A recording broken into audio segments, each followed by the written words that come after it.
एक बार एक छोटे से गांव में एक गरीब ब्राह्मण रहता था। उसका नाम माधव था। वह भगवान श्री कृष्ण का परम भक्त था। उसकी दिनचर्या श्री कृष्ण की पूजा अर्चना और भजन कीर्तन में ही बीतती थी।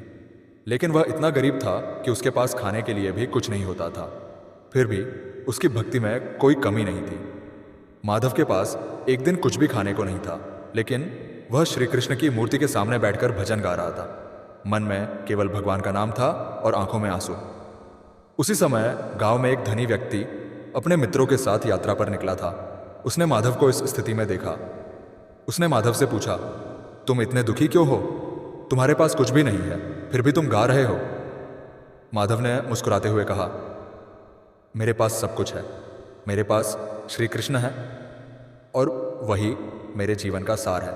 भूख या धन की मुझे कोई परवाह नहीं, क्योंकि मेरा मन श्री कृष्ण की भक्ति में लीन है। धनी व्यक्ति यह सुनकर बहुत प्रभावित हुआ। उसने माधव को ढेर सारा भोजन और धन दिया और कहा, तुम्हारी भक्ति ने मेरे दिल को छू लिया। अब तुम इस धन और भोजन से अपना जीवन सुधारो। माधव ने धन और भोजन तो स्वीकार किया, लेकिन उसने कहा, मुझे केवल एक ही वस्तु चाहिए, श्री कृष्ण की कृपा और उनकी भक्ति। बाकी सब कुछ क्षणिक है। उस दिन से धनी व्यक्ति भी श्री कृष्ण का भक्त बन गया। उसने अपनी संपत्ति का एक बड़ा हिस्सा गरीबों और जरूरतमंदों में बांट दिया और भक्ति के मार्ग पर चलने लगा। यह कहानी हमें सिखाती है कि सच्ची भक्ति केवल धन या सुख सुविधाओं में नहीं है, बल्कि ईश्वर के प्रति अटूट श्रद्धा और समर्पण में है।